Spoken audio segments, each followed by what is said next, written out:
おはよう。12月の31日、もう今日で終わりや。今年も焼いたで。スペリオリブジャーキーや。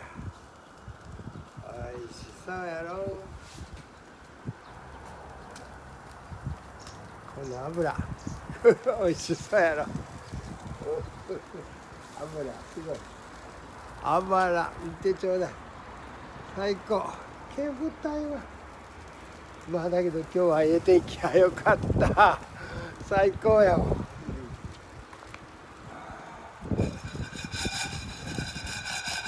豆もいってんね、こういうの。ご機嫌アホ社長。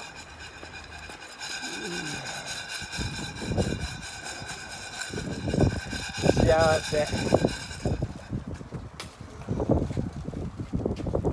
いいなあ。今年は最後はよかったわ。いい年やったわ。前半ボロボロやったけど。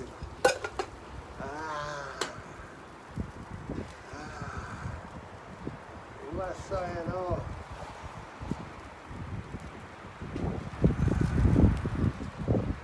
油。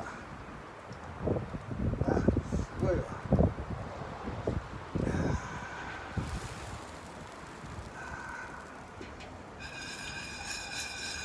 この七輪最高や。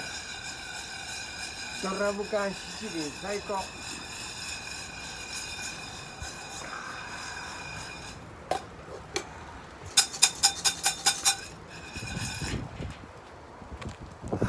豆いっておいしいコーヒー飲ませてもらうわ。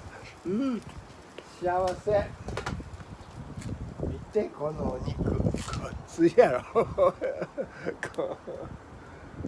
おいしいやでこれ。本当に最高や。いいお正月をお迎えください。ではバイバイ、さよなら。はいはい。